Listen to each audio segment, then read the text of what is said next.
En los últimos capítulos de este primer libro de Samuel, habíamos visto cómo la atención que el narrador presta había alternado. Primero Saúl, después David, otra vez Saúl, David, y ahora por último tenemos a Saúl. Ahora para presentarnos su muerte, tal como lo había anunciado Samuel. Recuerden que cuando Saúl consulta a la divina de Endor, Samuel se presenta y anuncia un juicio para Saúl, que se cumplió tal como él lo había dicho. Saúl iba a morir y también sus hijos en aquella batalla. Desde el capítulo 15 sabíamos, sin embargo, que Saúl había sido desechado y que David sería el rey. Lo que no sabíamos es cómo se iba a dar la transición del reinado de Saúl al reinado de David. Es algo que ignorábamos hasta que llegamos a esta parte del libro. Saúl iba a tener que morir en un juicio para dar paso al reinado de David.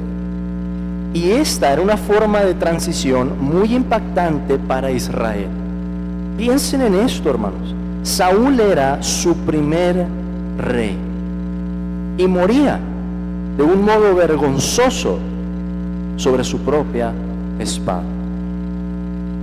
Creo que algunos de ustedes recordarán las imágenes del asesinato, por ejemplo, de John F. Kennedy. Justo cuando había ganado la presidencia y va en su carro, ¿verdad? Están haciendo un desfile y se ve que su cabeza se mueve, que recibe un disparo en ese momento. Toda la nación de Estados Unidos se conmovió con esa noticia. Pues no era menor, hermanos, lo que estaba aconteciendo con Saúl. Es cierto, Saúl era un hombre perverso, un apóstata, muere de forma miserable, pero esto no sería una noticia muy alegre para Israel.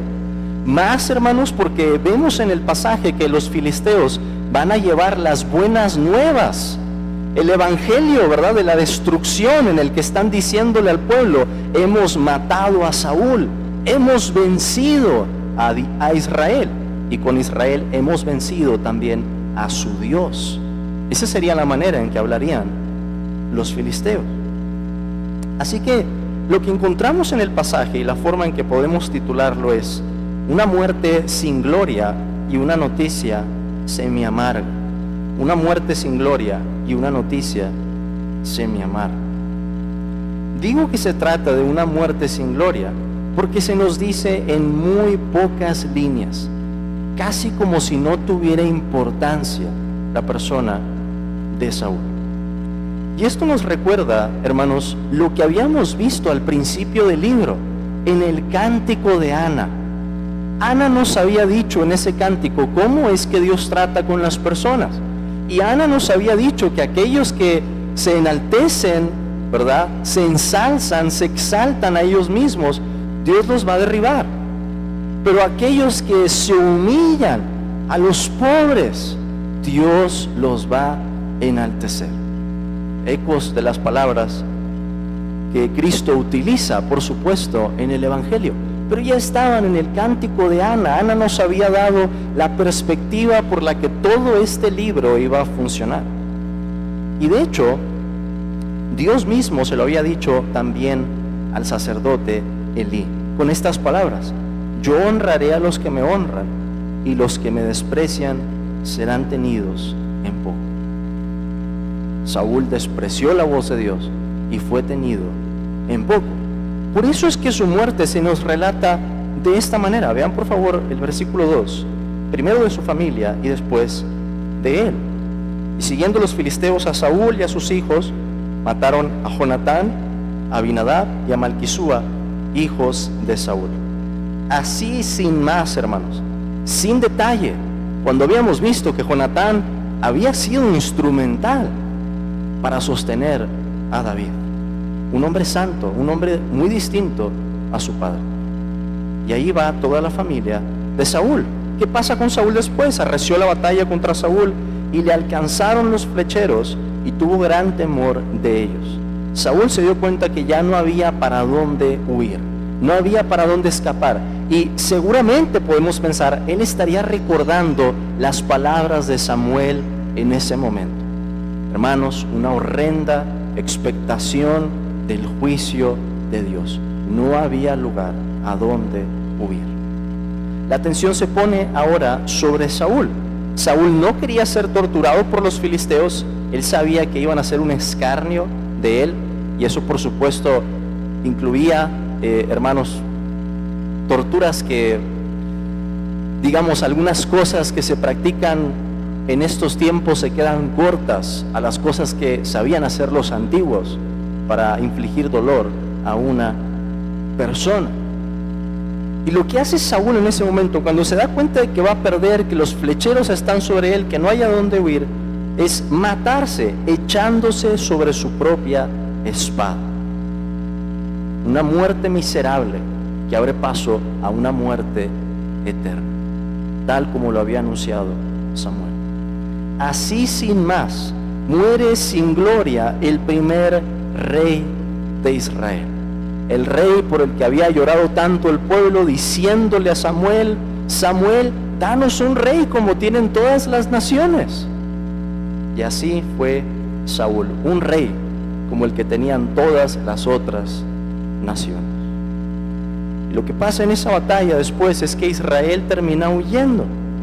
Dice el versículo 6: y los de Israel, que eran del otro lado del valle y del otro lado del Jordán, viendo que Israel había huido y que Saúl y sus hijos habían sido muertos, dejaron las ciudades y huyeron, y los filisteos vinieron y habitaron en ellas. Y al siguiente día, ¿verdad?, lo que hacen es despojar a los muertos, llegan al campo de batalla, encuentran a Saúl y a sus 3 hijos, le cortan la cabeza a Saúl. Recordemos algo que David había hecho con Goliat, ¿no? Esto parece la venganza, la retribución que querían dar los filisteos, y enviaron mensajeros por toda su tierra para que llevaran las buenas nuevas al templo de sus ídolos y al pueblo. Por eso digo que además de ser una muerte sin gloria, es una noticia semi-amarga. Por un lado, al leer el libro de Samuel, nosotros estábamos deseando el momento en que David fuera instalado como el rey.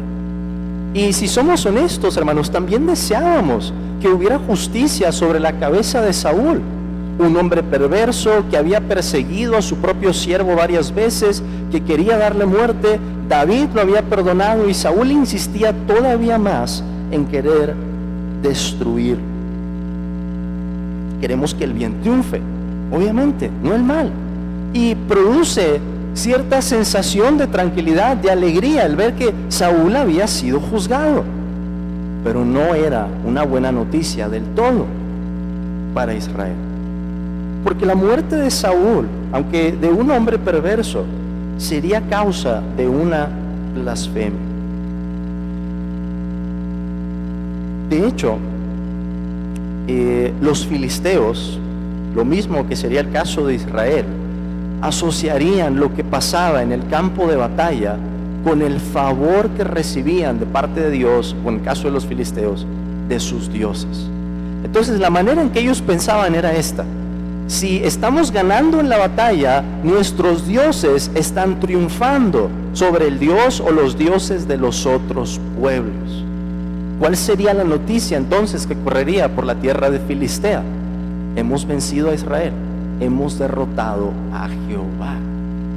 Así se comunicaría, ese sería el mensaje que saldría por esa tierra, una completa blasfemia, y Saúl se convertiría entonces en el trofeo. Por eso se llevan la cabeza y por eso cuelgan su cuerpo en un muro, en el muro de una ciudad, en un lugar visible, como para decirle a los otros pueblos: hemos derrotado a Israel.